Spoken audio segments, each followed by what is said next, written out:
is the Doublet Special Master. Live and direct. Breakfast with Cubcaven. Trickstar Radio.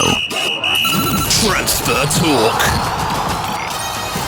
Oh, yes. I can listen to that time and time again. It's Transfer Talk, people, here on Breakfast with Kxvu. Right about now, we're going to get into some of the latest transfer bits that are going on. Burney's with us today. Yes, sir. It's good to get you in for this section. So, apparently, as of yesterday, Sergio Ramos will be undergoing his medical at PSG to sign the contract today. The contract is looking like it's going through till June 2023. Apparently, discussions are ongoing between PSG and Paul Pogba, although I listened to Fabrizio Romano's interview with Mark Goldbridge the other day, literally 2 days ago, and they said there's not actually any negotiations currently going on.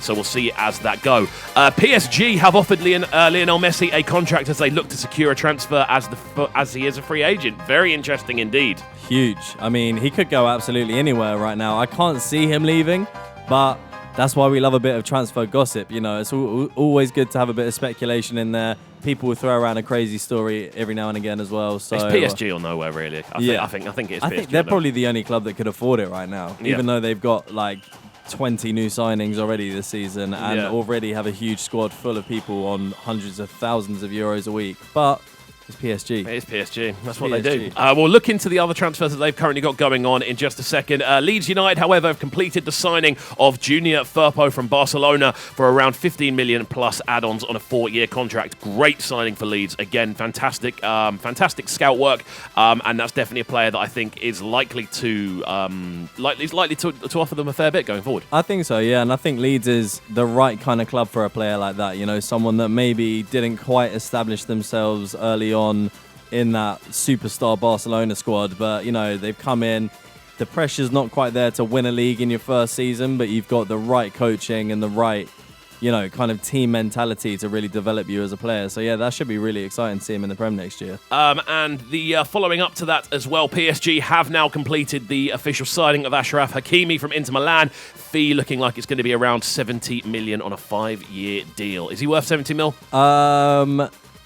Yeah, 70 mil in the current market isn't too bad, I suppose. And I think, you know, for a player that's just won the league, has had the impact he has had, has been touted to be one of the top talents, has continuously performed and I suppose delivered on that promise that other people have made for him, which is always very bizarre. He, I think 70 mil for Hakimi isn't the craziest deal. Especially if you get 5 years out of him as well. You know, you spread that over 5 years and then probably sell him on for a similar kind of price, I feel, in about 5 years. I can't see his value going much up from that. No, I don't think so. Unless he does developing, because this is the thing, he plays as almost a right winger now, doesn't he? Yeah, he's one of these new kind of wing backs that seem to be popping up everywhere. But, you know, a great talent. And I think he's not young, but he's also definitely not old. You know, he's pretty early in his career. So 23, 24, I think. Around that area. It's around that sort of time. Cool, there we go. That's today's transfer roundup. It's always good to do this section, but we want to talk more about football, so that's what we're going to do.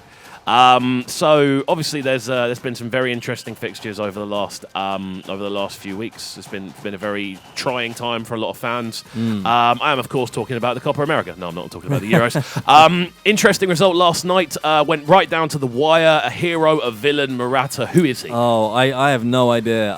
I'm not even sure if he's a footballer at this point. I think he is, and he turns up in some really big moments and does some amazing stuff, and then will go and just fluff a penalty. When it was in Spain's hands as well, you know, Italy missed their first one, and then I thought, you know what, this is going to be another upset here. Spain are going to Portugal their way to the final, and they didn't have the bottle, unfortunately. But yeah, Morata, what happened to him? I don't know, man. The finish was so cold as well. The goal, the 1-2, prime centre-forward movement, prime play. The 1-2, then the left-footed finish, just passed Donnarumma, wrong-footing him. Genius levels of striker. And then 5 minutes, he gets the ball on the edge of the box, just runs it out of play with one touch. It's bizarre how hot and cold this guy is.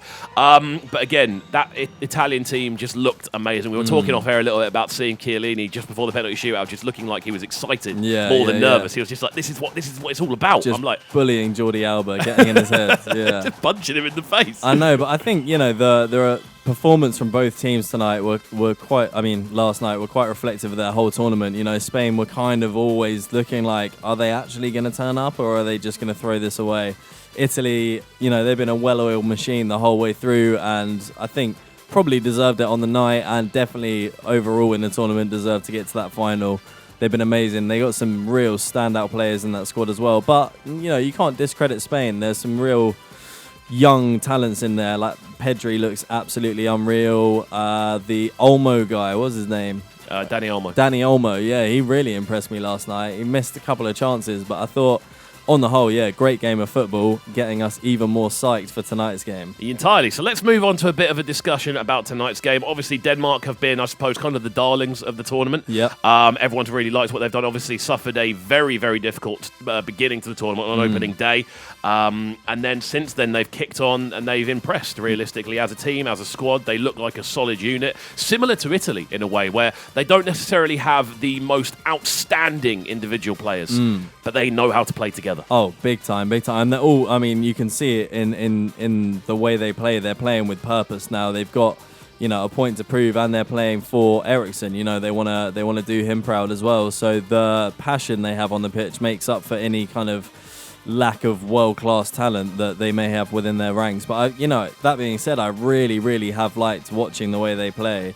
And I think they've been, if not definitely one of the most impressive teams in this tournament so far. Definitely. And I think, kind of looking at it, I feel this isn't a Ukraine. The way England have to approach this, this isn't a Ukraine game. No. They have to approach this with realistically a level of thinking, rather I think than caution. Yeah, yeah. I think because that Denmark team can rip you apart. Oh, 100%, and they can do it quickly as well. They can get on a counter real quick and punish you. So I think Gareth Southgate is a very sensible manager. He won't go out there and go all gun ho. He'll be very kind of respectful of Denmark for sure, and he doesn't like to get ahead of himself. I'm sure he's not thinking about the final already. He's probably eyes on this game and has done a lot of preparation for it. But they could pull a rabbit out the hat. They're the kind of team that could definitely surprise anyone at this stage. So very interesting to see how it goes. 100%. So what sort of team are we looking at here? Obviously, Pickford stays in goal. He's had a great tournament so far. Always does for England. He's just a different beast when he puts on that yellow shirt. It's crazy. I think the back four stays the same. Realistically, Shaw, Maguire, Stones, and Walker, who look excellent, exceptional against Ukraine. Nothing got through realistically. No. And I think when you have that license of a Calvin Phillips dropping back and letting Maguire kind of push forward in those marauding runs that he likes to do, he almost becomes a third CDM at certain points.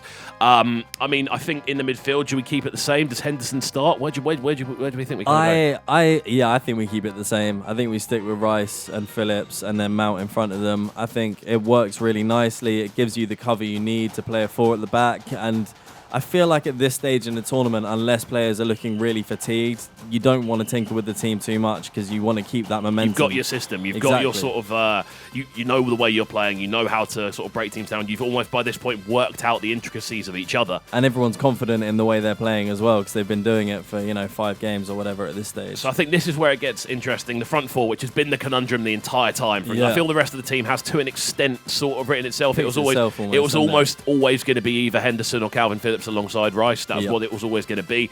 The front four, Kane in the middle. It's the three around them that we need to kind of work out. I think, me personally, I would go Sancho. I think he does offer you that burst of pace. He offers you that sort of, I suppose, finesse that I feel that the other attacking players don't necessarily have. He does have that level of kind of superstar kind of about him. If you know what I mean. He does something different. He's always got a different way of unlocking a door that a lot of players can't get through. Because there's a lot of techie kind of attacking midfield players in this England team. Grealish, Mount, Foden, they are all similar types of players. They're kind of roaming cams to an extent. For sure. I think Sterling has to start. You can't drop him at this point. So I think it is very much a case of who do you start on the right and who do you start in the hole. Number 10. Yeah. So you're going Mount. I think Mount. Yeah. Although I wouldn't be mad at Foden being in there as well. I'm really liking Jack Grealish coming off the bench. I think that's where he needs to be, because the way he impacts games is crazy. Yeah. I think it would be a shame to kind of lose that cutting edge by starting him, and then wear him out more for the next round. I think he's a real nice dynamic sub. So for me, I'm going Mount in the middle. and I'll probably stick with Sancho outright, but I think there is a very fair case for Saka because I think he was incredible when he came in. That's the beauty of the 5 subs, though, isn't it? Yeah. You can bring Saka on for the impact. For sure. So, yeah, interesting stuff. The game does kick off tonight, 8 p.m. Are you excited? Are you buzzing? It's going to be a big one for sure. It's going to be a big, big, big game. And I think, you know what? It's coming home. I'm going to say it. He's saying it on air. I'm saying it on He's air. saying it on air. Live on air. Hold me to it. It's coming home. This year is the year.